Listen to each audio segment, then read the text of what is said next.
오늘은 종려주일입니다. 예수님께서 십자가의 고난과 죽음이 기다리고 있는 예루살렘 성을 향하여 생애 마지막 발걸음을 옮기시며 입성하셨던 날입니다.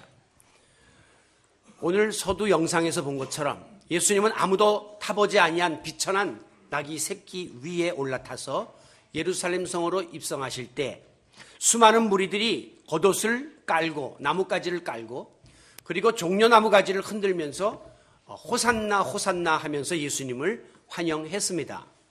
그래서 이 종려나무가 영어에서는 팜트리라고 하는데 이렇게 생겼죠. 이 팜 선데이 혹은 종려주일이라고 부르는 것입니다. 오늘 우리에게 있어서 이 종려주일은 기쁨으로 맞이해야 할 날입니까? 아니면 슬픈 날입니까? 다음 주일에 우리가 맞게 될 부활절은 분명히 축제적인 기쁨의 날인 것이 확실합니다. 그런데 오늘 맞게 되는 종려주일은 도대체 어떠한가? 두 가지의 견해가 있습니다. 중세 시대의 로마 가톨릭 교회는 이 종려주일을 슬픈 날로 규정했습니다. 왜? 이제 예수님 거기 들어가시면 죽으시니까 더 이상 살아서 예루살렘 성을 빠져나오실 수가 없는 입장이 되었으니 슬픔의 날로 지켰습니다. 그런데 반대로 이제 그리스 정교회에서는 이 날을 기쁨의 날로 규정했습니다. 그 이유가 있습니다. 종려주일은 슬픔의 날이요 동시에 기쁨의 날인 이유가 무엇입니까?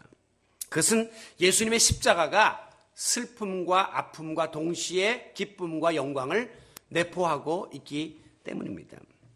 보세요. 예수님이 십자가에 달려 죽으신 그 일 자체만으로는 슬픈 일입니다. 예수 그리스도가 십자가에 달려 고통을 당하고 죽었다는 사실은 슬퍼요. 그러나 그 십자가의 죽으심으로 인하여 죄인된 우리를 구원하시는 사역을 이루었다고 하는 이 역사는 참으로 기쁜 역사가 아닐 수 없습니다. 즉 예수님의 십자가는 고난이요 슬픔이지만 그 이후에 다가올 부활의 영광을 기약하면 그날은 축제의 날이 될 수 있는 것이죠. 십자가가 없었으면 부활이 있을 수 없었기 때문에 오늘 종려주일은 슬프기도 하고 기쁘기도 한 날인 것입니다. 오늘 보면 17절 하반절에도 보면 우리가 그와 함께 영광을 받기 위하여서는 고난도 함께 받아야만 한다라고 기록하고 있습니다. 즉 예수 그리스도와 함께 영광된 자리에 나가기를 원하십니까? 그렇다면 성도로서 고난의 값을 지불할 각오를 하셔야 한다는 겁니다. 비유컨대 회사가 지금 어렵습니다. 그런데 직원들이 앞으로 이 회사가 잘 돼서 큰 수익을 올리고 우리 직원들에게도 많은 이익이 나누어질 것을 기대한다면 모든 직원들은 허리띠를 졸라매고 봉급을 반납하면서까지 고난을 동참해야 하는 것입니다. 회사는 어려운데 그건 사장 이야기고 그건 CEO 문제지. 우리는 봉급 제대로 주고 우리는 할 거 다 하고 누릴 거 다 누리면서 지내겠다라고 생각하면 훗날 그 영광스러운 복된 날을 함께 기약할 수가 없는 것입니다. 오늘 본문 18절에 보면 그러기 때문에 현재의 고난은 장차 우리에게 다가올 영광과 비교할 수가 없다라는 말씀으로 요약하고 있습니다. 지금 우리가 당하는 고난은 장래의 영광을 보장하고 있다는 것이죠. 여기에 보면 두 가지 대조되는 표현이 나옵니다. 현재, 장래, 고난, 영광. 서로 상극의 표현이지만 이 앞의 과정을 거쳐야 뒤에 복이 우리에게 온다고 하는 것을 보여주는 말씀입니다. 특별히 사도 바울은 지금 자기가 당하는 고난 가운데서도 미래에 누리게 될 영광을 항상 영적인 눈을 가지고 바라보았습니다. 현재는 육의 눈을 가지고 바라보지만 미래의 영광은 영적인 눈이 떠져야 바라볼 수가 있는 것이죠. 그는 현실에 급급하기보다는 미래의 소망을 가진 그런 믿음의 사람이었습니다. 우리 그리스도인들도 현세지향적인 삶을 사는 것은 그건 세상 사람들의 모습이고요. 우리 그리스도인들은 항상 다가올 미래를 내다보면서 천국을 희망하는 미래지향적인 삶을 사는 것이 중요합니다. 삶 속에서도 지금은 어렵고 힘들고 고통스럽지만 앞으로 하나님이 보여주시는 비전을 바라보면서 달려나가는 것이 그리스도인들의 삶입니다. 그래서 바울은 굉장히 어려운 환경에 처해 있었으면서도 항상 스스로 자기의 형편에 대해서 자족할 줄 알았습니다. 스스로 만족하며 살았어요. 그리고 나는 살아도 주를 위하여 죽어도 주를 위하여 산다고 하는, 먹어도 마셔도 오직 하나님의 영광을 위하여 한다고 하는 분명한 삶의 목표를 지닐 수가 있었던 겁니다. 그러므로 그는 감옥에 갇혀서도 또 매를 맞으면서도 낙심하지 않고 절망하지 않았습니다. 항상 다가올 하나님 나라의 영광을 사모하면서 기쁨과 감사를 강조했죠. 이 바울 서신에 보면 기뻐하라, 감사하라 이런 말씀이 많이 나옵니다.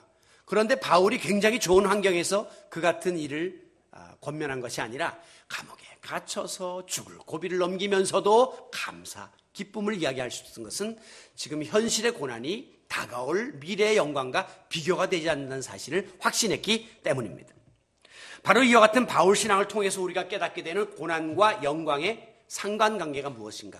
우리가 고난주간을 앞두고 이 과제를 한번 풀어보려고 합니다. 특별히 자기 앞에 십자가의 고난이 놓여져 있고 죽음이 기다리고 있는 것을 뻔히 알면서도 오늘 예수님은 나귀새끼를 타고 그 죽음의 성으로 들어가십니다.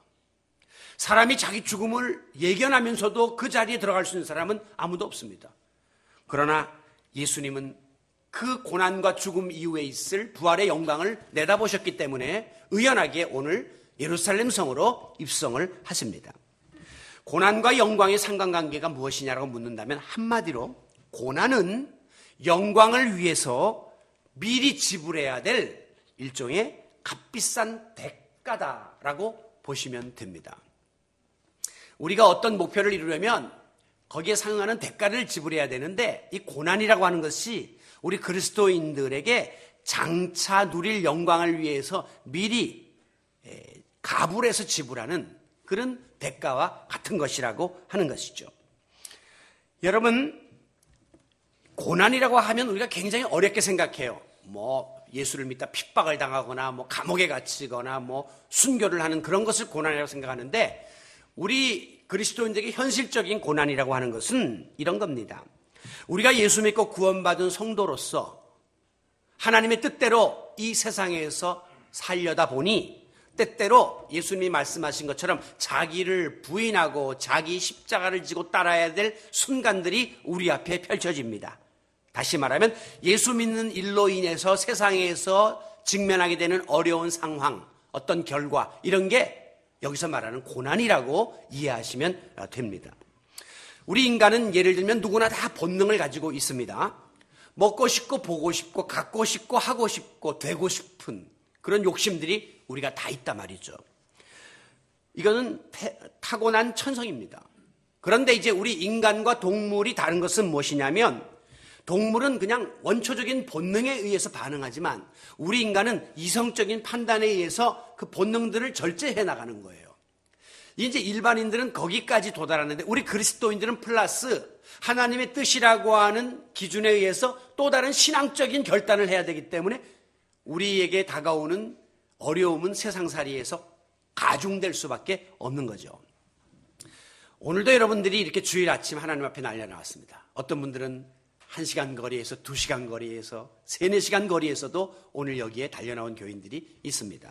저는 참 감사하게 생각해요. 우리 교인들이 멀리 이사가면 제가 아이고 또 이제 한 가정 못 오겠구나 그렇게 생각하는데 웬걸 3시간, 4시간에서도 오고 2시간은 기본이고 전철을 4번 타고도 오시는 분들이 계시다는 사실이 저를 굉장히 행복하게 하고 제가 목회를 할 수 있는 힘이 늘 부여됩니다.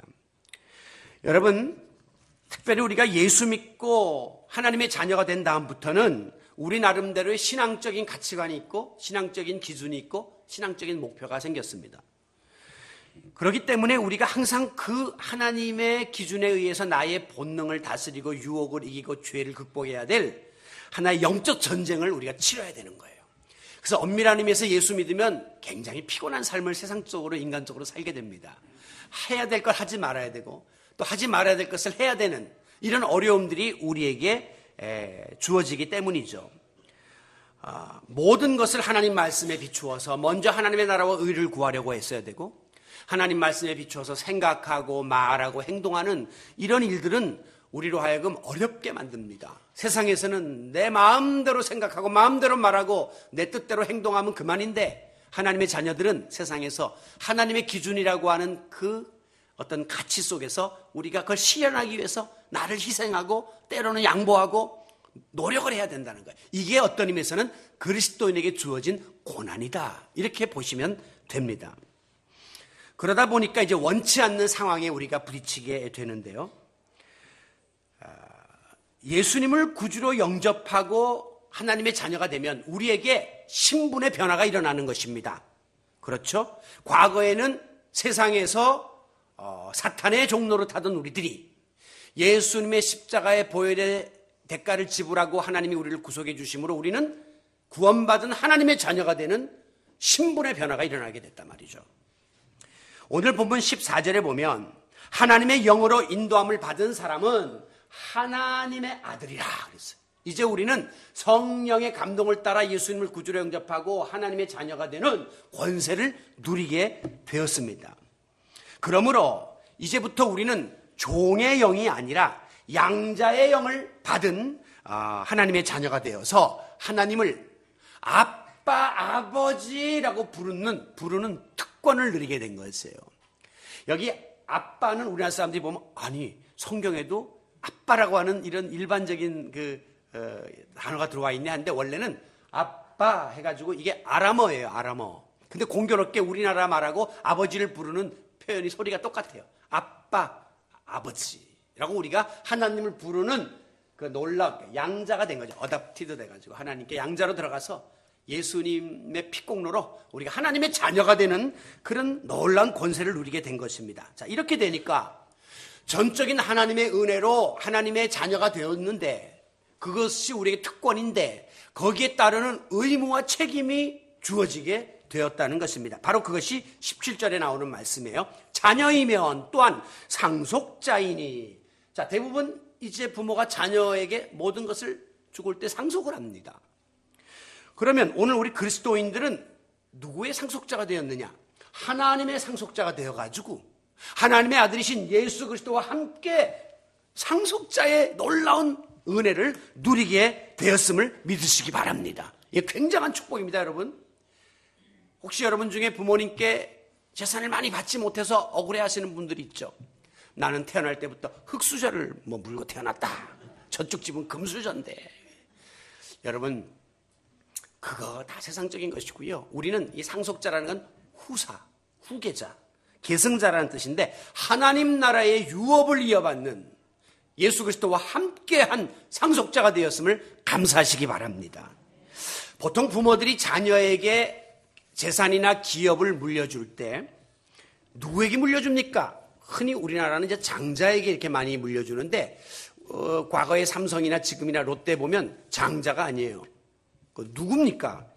부모가 볼 때 가장 믿음직스러운 자식에게 물려주는 거예요. 누가 가장 믿음직스러울까요? 부모 말 가장 잘 알아듣고 순종하는 자식이 부모에게는 상속 1호 대상입니다.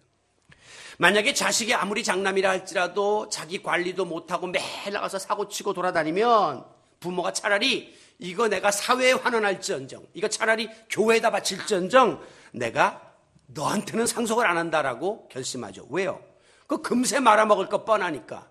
그거 줘봐야 그거 가지고 사고칠 게 뻔하니까 부모는 절대 믿지 못할 자식에게는 상속을 하지 않습니다. 마찬가지로 우리가 하나님의 유업을 지금 계승해야 될 하나님의 상속자인데 중요한 것은 하나님의 뜻을 따라 살고 하나님 말씀대로 순종하려고 몸부림쳐야 하나님이 그에게 상속자의 모든 자격을 부여하시지.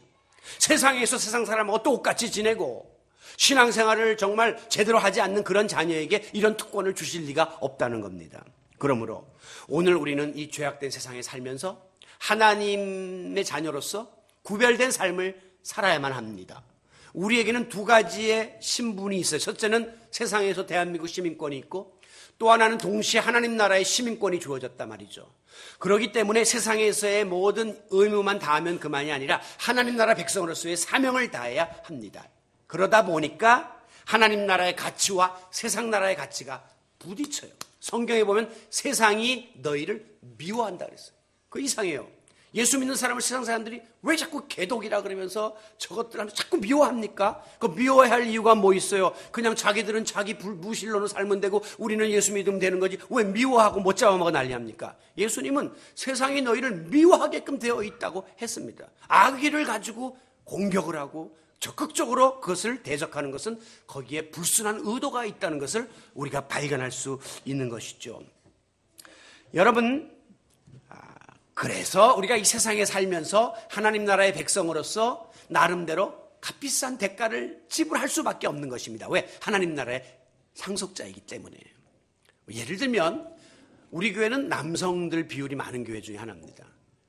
어제도 어떤 집사님이 저를 찾아와가지고 다른 교회 집사님이 목사님, 제가 이 인근에 있는 교회를 많이 다녀봤는데요. 첫째 특징이 뭐냐면 노인들이 많다는 거예요.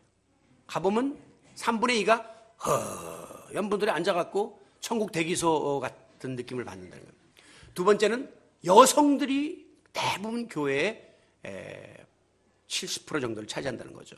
우리 교회는 감사하게도 허연 분들은 물론 한두 분 계시고 염색한 분도 계시지만 그래 노인들이 별로 안 계십니다. 노인. 그리고 이제 남성들이 많습니다. 굉장히 감사하다니까요.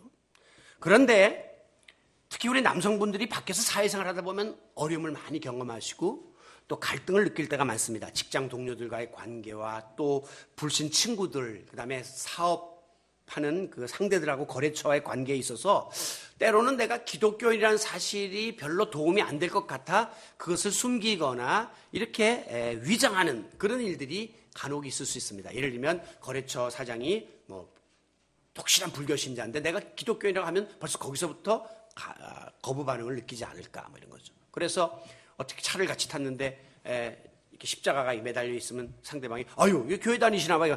아니요, 근데 우리 집사람 차 갖고 나와가지고 뭐 그냥 제가 잠깐 운전하는 겁니다. 이러면서 넘어가고 자꾸 그것을 노출을 안 하려고 하는 거죠.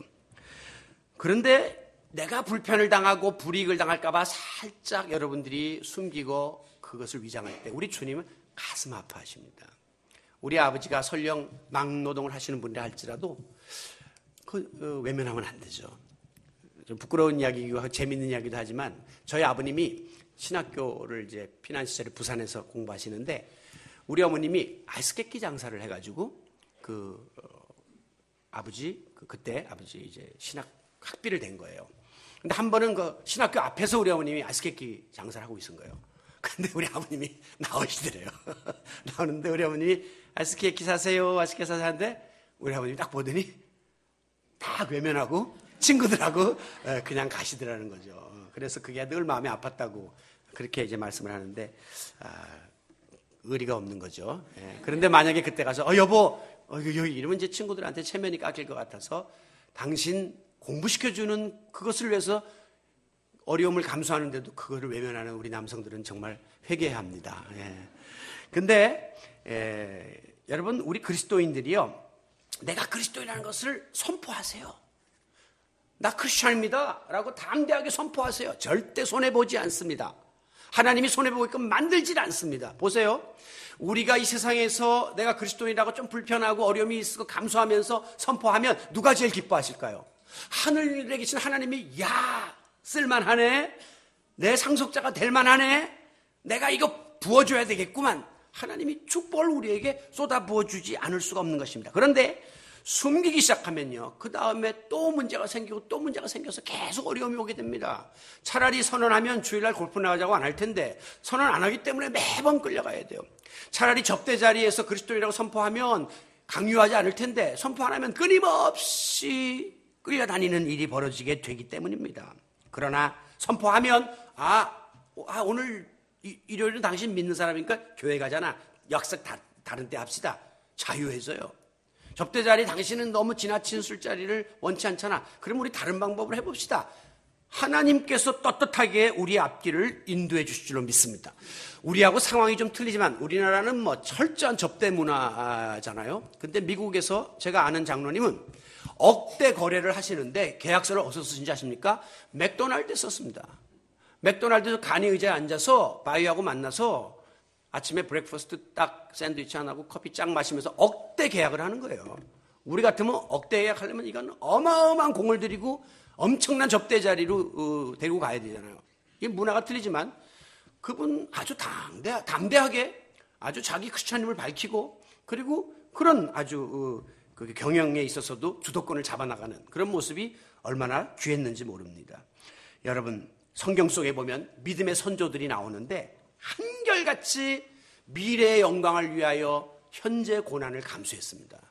우리가 기독교 역사 속에 많은 신앙의 위인들이 나오는데 한결같이 미래의 영광을 위하여 지금의 어려움을 이겼던 사람들이 위인전에 남는 거예요. 그냥 뭐 대충 신앙생활하고 어울려서 하고 긴지민지 모르게 이렇게 신앙생활하는 사람들은 이미 그 당대 다 없어지고 끝납니다, 역사가. 그런데 어려움을 이겨낸 사람들은 영광스러운 이름이 자자손손이 이어지는 놀라운 믿음의 조상들이 될 수가 있는 겁니다. 여러분, 우리가 그리스도인으로 세상에서 바로 살려고 하면 때때로 원치 않는 어려움이 옵니다. 이게 와야 정상입니다. 여러분 가운데 나는 뭐 기독교인으로 살아도 별로 어려움이 없는데, 갈등이 없고 고민이 없는데, 어떤 의미에서는 진정한 그리스도인의 삶을 살고 있지 않기 때문입니다. 왜? 신앙 때문에 겪는 어려움이나 부담이나 불편함이 없다는 것은 그만큼 내가 세상적으로 많이 적당하게 어울려 살고 있기 때문이라는 거예요. 내가 불신자와의 관계 속에서 나의 정체성과 나의 칼날을 명확하게 드러내지 않기 때문에 불신자들과 지내는 것이 매우 자연스럽게 느껴지는 것입니다. 여러분이 정확하게 그리스도인을 선포하고 불편함이 있고 어려움이 있고 불이익이 있을 수 있고 손해가 있을 수 있지만 하나님이 후사로서 인정하시고 우리의 앞날을 책임져 주심을 믿으시기 바랍니다. 이게 신앙인의 삶이에요. 내일부터 고난주간이 시작됩니다. 예수님께서 나를 위해서 값비싼 피값을 지불했잖아요.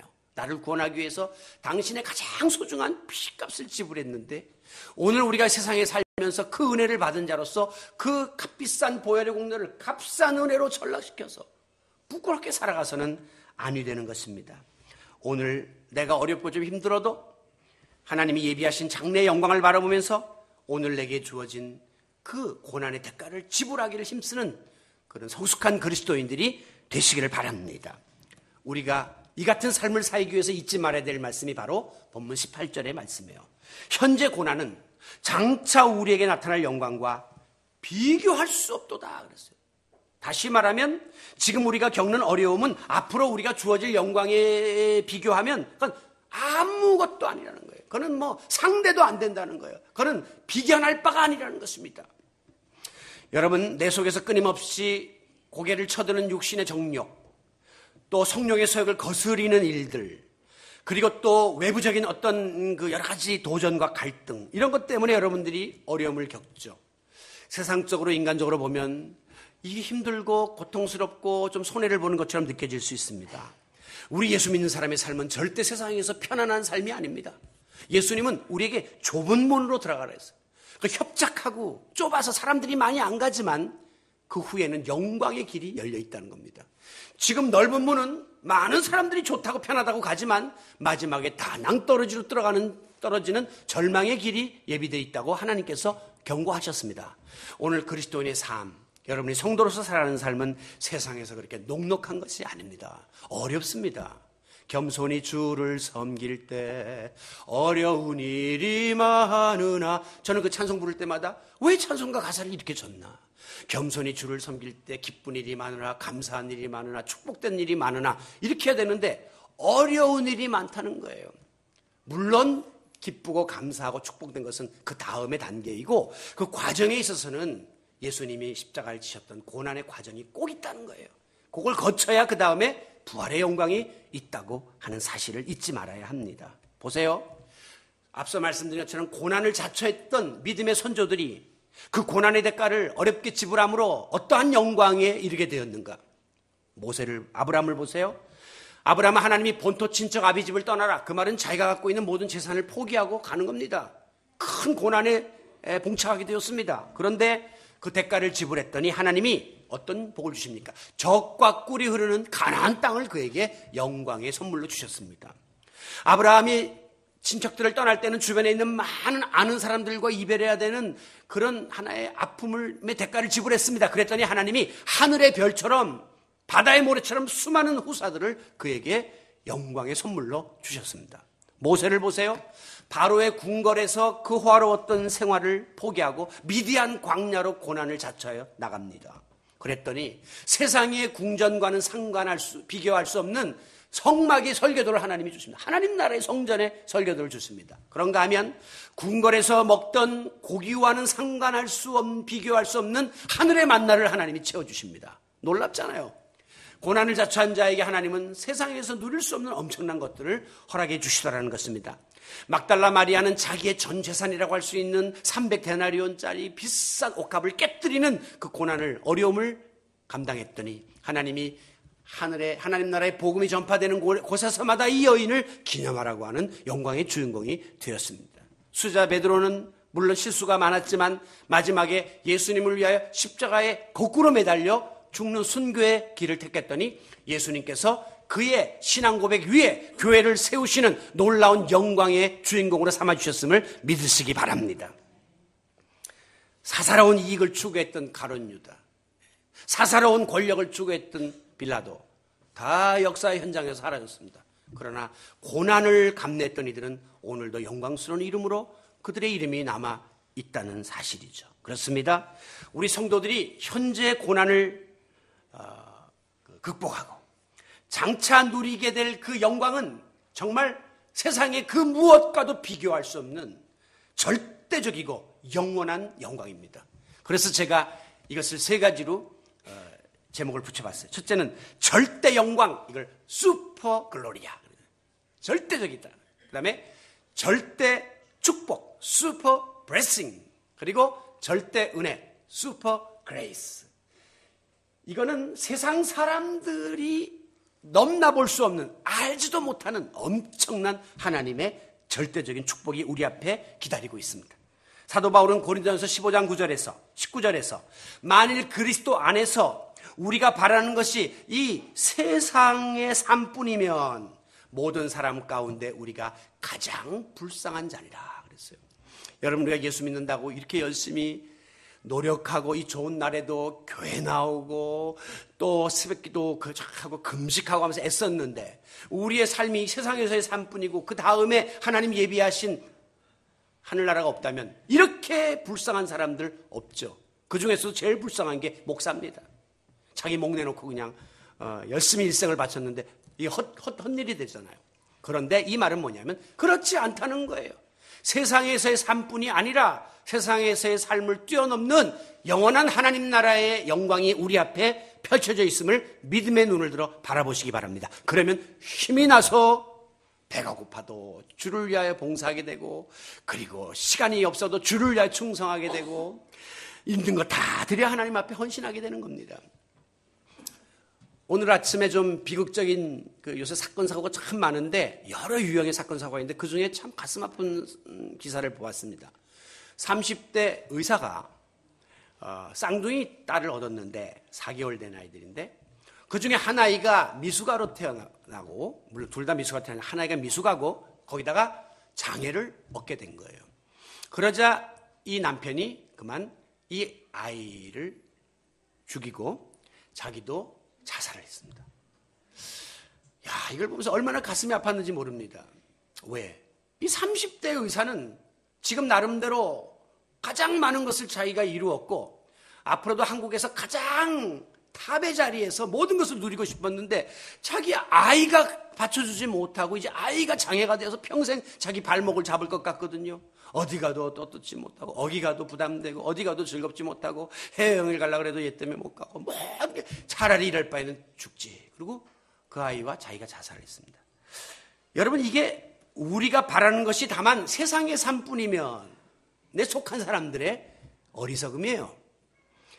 우리가 이 세상의 삶뿐이 아니라 그 다음 하나님이 주시는 영원한 세계가 있다고 믿는다면 이 아이가 다른 집에 가지 않고 우리 집에 온 것은 하나님이 보내주신 선물이다.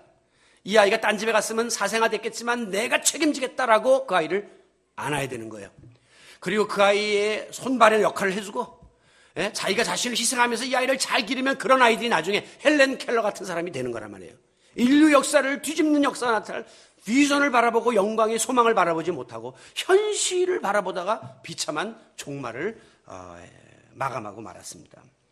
여러분, 우리 믿음을 지닌 성도는 비록 육신은 세상에서 몸을 담고 살고 있지만 세상에 그 무엇과도 비교할 수 없는 절대가치이신 예수 그리스도를, 하나님을 믿음을 감사하시기 바랍니다.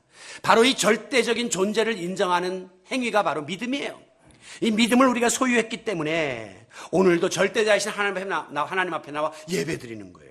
믿지 않는 사람들이 보면 저 무엇하러 저러고 가서 저러고 앉아있나, 주여 주여 하고 뭐 아버지 하는데 그 사람들은 들을 수 없는 음성을 우리는 이 시간 영적인 귀를 열어 듣는 겁니다. 이 자리에 임재하신 하나님의 영광을 우리는 목도하는 것입니다. 그렇기 때문에 절대가치신 하나님과의 만남과 교통이 이루어지는 순간이 이 예배 시간임을 믿으시기 바랍니다. 이 예배 시간 너무 소중한 거예요. 오죽하면 다윗은 시편 84편 10절에서 아버지 집에서의 한 날이 세상에서의 첫날보다도 더 좋습니다 그랬겠어요. 오늘로 말하면 오늘 예배드리는 이 한 시간이 세상에서 살던 일주일보다 훨씬 행복합니다. 이렇게 되는 거죠. 또 내가 이 악인의 장막에서 호화롭게 사는 것보다 비록 지하지만 이 성전의 문지기로 내가 충성 봉사하며 섬기는 이 일이 나에게 너무너무 보람되고 좋습니다. 이런 고백을 드리는 겁니다. 다윗이 누굽니까? 직분상으로 왕입니다.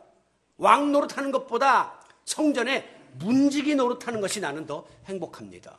그렇게 고백하는 거예요. 간혹 보면 재벌 총수들이나 장관들이 교회에서 그 주차 봉사를 막 하는 그런 교회들, 화장실 청소를 하고 주방에 들어가서 일하는 그런 모습을 볼 때 감동적이죠.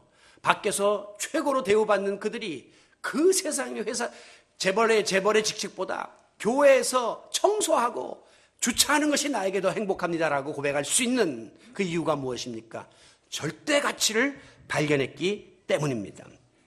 하나님께서 주시는 참 기쁨, 참 보람, 참 삶의 가치, 참 영광이 우리 앞에 주어진다는 사실을 깨닫고 오늘도 세상이 알 수 없는, 세상이 줄 수 없는, 세상 사람들이 누릴 수 없는 절대 영광, 절대 은혜, 절대 축복을 받아 누리시기를 주님의 이름으로 축원합니다.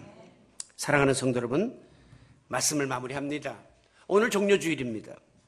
하나님의 아들이신 예수 그리스도가 왕으로서 넓고 편안한 길을 택하지 않았습니다. 오늘도 살펴보았지만 정복자의 말을 타고 들어가지를 않았습니다. 보잘것없고 비천하고 우둔해 보이는 나귀를 타고 그곳에 들어가셨던 것은 기존의 사람들이 갖고 있던 기존의 상식을 무너뜨리신 거예요. 그들이 갖고 있던 세상적인 왕으로서의 기대를 깨뜨린 것입니다. 그리고 주님은 이제 고난의 길을 선택해 들어가십니다. 그 앞에는 무지막지한 고난과 십자가의 죽음이 기다리고 있었습니다. 그리고 예수님은 다시는 그 예루살렘 성에서 나올 수 없는 마지막 33년 인생의 닷새를 그곳에서 보내시고 십자가에 달려 죽으십니다. 그러므로 우리 그리스도인들은 이 고난주간 동안에 예수님의 고난과 또 십자가의 죽음을 깊이 묵상해야 합니다. 그리고 우리도 경건과 절제와 참회의 자세로 주님의 고난에 동참하는 시간을 보내어야만 합니다. 왜? 하나님의 상속자가 되려면, 하나님 나라의 영광을 누리려면 우리에게 주어진 이 고난의 과정이 필수이기 때문입니다. 그래서 우리 교회는 내일부터 이제 닷새 동안 고난주간 새벽기도회를 갖습니다. 어렵죠. 힘들죠. 멀리 계시는 분들도 계시죠. 그러나 1년에 한 번입니다. 조금 일찍 일어나고 1시간 일찍 오면 되는 거예요. 할 수 있어요. 제가 이 인근에 있는 특세하는 교회는 대전에서 새벽기도 5시에 오신다는 말씀을 듣고 감동을 받았습니다. 대전에서도 오시더라는 거죠. 왜? 마음먹음을 합니다. 우리가 어디 해외여행 갈 때 보면 뭐 새벽에 5시까지 모여라 공항에 12시부터 눈 부비면서 잠 안 자고 짐 싸고 그냥 설레다가 그리고 거기 갑니다. 여러분, 오늘 이 작은 정성이 주님의 고난에 동참하고자 하는 우리의 의지의 표현이 되는 거예요. 이번 주엔 좀 우리가 금식도 합시다. 지금 너무 여기 지금 두룩두룩 베둘레 햄이 쪄가지고 베둘레 햄이 가득해가지고 이제 불편하잖아요. 이렇게 살아서 되겠나? 내가 좀 하나님 앞에 조금 이번 한 주일 동안 금식합시다. 그 자체가 중요한 게 아니라 그런 행위를 통해서 주님을 향한 고난에 동참하고자 하는 우리의 의지를 하나님 앞에 표명하는 것이죠. 그리고 금요일 날은 예수님이 십자가 달려 죽으신 날을 기념해서 성금요일 예배를 우리가 드리게 될 것입니다. 예수님은 지금 비록 고난의 길을 갑니다. 예수님도 인간이기 때문에 싫었어요. 그래서 하나님께 이거 할 수 있으면 피하게 좀 해주세요라고까지 기도했습니다. 그 전에 예수님 제자들에게 뭐라고 했는지 아십니까? 내가 고민하여 심히 고민하여 죽게 되었다 그랬어요. 예수님이 오죽하면 나 미치겠다 그랬어요. 고민돼가지고. 그만큼 예수님도 고난이 싫었어요. 그러나 그 길을 통과해야만, 그 고난의 십자가가 있어야만 부활의 영광이 있다는 사실을 알았기 때문에 예수님은 고난의 십자가는 안 본 거죠. 그리고 부활의 영광만 바라보았던 것입니다. 여러분, 정말 진정 의미 있는 부활절을 맞이하기 원하십니까? 그냥 이렇게 또 한 주일 지나고 다음 주일날 연례 행사로 또 모여서 부활절하고 계란 하나 깨먹고 끝나는 그런 부활절 더 이상 우리가 맞이하기를 원치 않습니다. 나 스스로가 이 고난주간에 주님의 고난에 동참하고 주님이 당하신 아픔을 조금이라도 체감하면서 우리가 이 고난의 대가를 지불할 때 돌아오는 부활절의 의미는 더 크게 우리에게 다가올 것입니다. 더 기쁨과 감사와 영광 속에서 우리가 부활의 기쁨에 동참할 수 있게 될 줄로 믿습니다. 아무쪼록 지금 여러분 앞에 다가온 여러 가지 어려움, 여러 가지 고민들은 장차 영광을 누리게 될 축복의 통로에 불과하다라는 사실을 깨닫고 여러분 각자에게 주어진 내 몫의 십자가를 달게 지고 오늘도 예수님을 따라 골고다의 언덕길을 향하여 발걸음을 옮기는, 그래서 주님의 고난에 동참하는 은혜로운 고난주간이 되시기를 죽임당하신 어린 양 예수 그리스도의 이름으로 축원합니다.